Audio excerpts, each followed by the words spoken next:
Hello friends, ഇന്ന് വന്നിരിക്കുന്ന ഒരു അതിഗംഭീരമായൊരു അപ്ഡേറ്റാണ്. നമ്മുടെ സ്വന്തം കളങ്കാവൽ OTT കൺഫേം ചെയ്തിരിക്കുകയാണ്. ഈ മാസം 16-ന് സോണി ലൈവിലാണ് കൺഫേം ആയിരിക്കുന്നത്. എന്തായാലും അതിഗംഭീരമായൊരു തേരോട്ടമാണ് തിയേറ്റർ മുഴുവൻ നടത്തിയത്. കാരണം മമ്മൂട്ടി എന്ന ഒരു നടന വിസ്മയത്തിൻ്റെ ഒരു വേറിട്ടൊരു വില്ലനിസം നമ്മളെല്ലാവരും ആ ബിഗ് സ്ക്രീനിൽ കണ്ടു. അതിൽ വിനായകനും കൂടി ചേർന്നപ്പോൾ പടം വേറൊരു ലെവലായി. പെർഫോമൻസുകൾ കൊണ്ട് മാത്രം ഒരു ഹിറ്റായ ഒരു സിനിമയുണ്ടെങ്കിൽ ചിലപ്പോൾ ഇനി നമുക്ക് പറയാൻ പറ്റുന്നത് കളങ്കാവൽ എന്ന മൂവി ആയിരിക്കാം.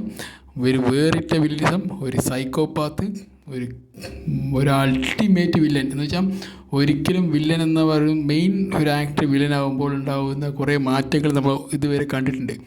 പക്ഷെ ആ മാറ്റങ്ങൾക്കൊന്നും നിലനിൽക്കാതെ വില്ലൻ എന്താണോ ആ ഒരു കൊടൂര് വില്ലൻ, അതുമാത്രം വില്ലൻ എന്ന് പറഞ്ഞാൽ വില്ലനായിരിക്കണം. അതിൽ അദ്ദേഹത്തിന് ഫ്ലാഷ് ബാക്ക് കൊടുത്ത് അദ്ദേഹം നന്മമരമാക്കി മാറ്റാനൊന്നും ഒരു പരിപാടി നടത്തിയിട്ടില്ല.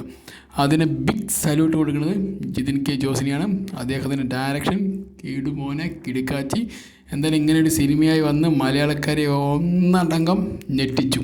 ഈ വർഷം അവസാനം 8 മാസത്തെ ഒരു അവധിക്ക് ശേഷമാണ് നമ്മുടെ സ്വന്തം മെഗാസ്റ്റാർ ഒരു മൂവി റിലീസ് ചെയ്ത്. അതും കളങ്കാവൽ കിടുക്കാച്ചി മൂവി, കിണ്ണങ്കാച്ചി മൂവി എന്നൊക്കെ പറയില്ല, അമ്മാതിരി സാധനം.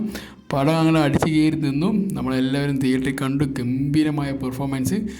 എന്താണോ നമ്മൾ പ്രതീക്ഷിച്ച് മമ്മൂട്ടി എന്ന ആ ഒരു നടന അല്ലെങ്കിൽ മെഗാസ്റ്റാർ എന്ന് പ്രതീക്ഷിച്ച് അത് ചിലപ്പോൾ ഒരു പടി മുകളിൽ നമുക്ക് കിട്ടിയെന്ന് വേണം പറയാൻ. എന്തായാലും നമ്മളെല്ലാവരും സന്തുഷ്ടരാണെന്ന് വിശ്വസിക്കുന്നു. ഇനി അദ്ദേഹത്തിൻ്റെ തേരോട്ടം സോണി ലൈവിലൂടെയാണ്. എന്ന് വെച്ചാൽ ഈ ലോകം എല്ലാവരും ഈ അദ്ദേഹത്തെ കാണും. കാരണം നമ്മളെല്ലാം മലയാളികളാണ് ഈ തിയേറ്ററിൽ റിലീസ് ചെയ്യുമ്പോൾ ചിലപ്പോൾ കാണാൻ പറ്റിയിട്ടുള്ളൂ. കാരണം ഒരു OTT പ്ലാറ്റ്ഫോം വരുമ്പോൾ അതിൻ്റെ ക്യാൻവാസ് കുറച്ച് കൂടും, എല്ലാം കൂടും. അപ്പോൾ പ്രേക്ഷകർ കൂടും, റിവ്യൂ കൂടും, എല്ലാം കൂടും. അപ്പോൾ മമ്മൂട്ടി എന്ന ആക്ടർ ഓൾറെഡി പടർന്ന് പന്തലിച്ച് ലോകം മുഴുവൻ ഇപ്പോൾ യൂണിവേഴ്സൽ സ്റ്റാർ എന്നൊക്കെ പറഞ്ഞ ലെവലിലേക്ക് എത്തിയിട്ടുണ്ട് ബ്രഹ്മയോഗം കാരണം. എന്നാലും ഈ ഒരു സിനിമയുടെയും കൂടി OTT വരുന്നതോടുകൂടി ഈ ഒരു നടനത്തിൻ്റെ ഒരു വേറിട്ടൊരു കഥാപാത്രം കണ്ട് ലോകം മൊത്തം എന്താ പറയുക സ്തംഭിച്ചു പോകുമെന്ന് പറയില്ലേ, ഒരു അദ്ദേഹത്തിൻ്റെ പെർഫോമൻസ് കണ്ടിട്ട് ആ ലെവലിലേക്ക് മാറുന്ന കാര്യത്തിൽ യാതൊരു സംശയമില്ല. ഓക്കെ ഗൈസ്, നമുക്കതിൽ OTTയുടെ വിശേഷങ്ങൾക്കായി കാത്തിരിക്കാം. Bye, see U.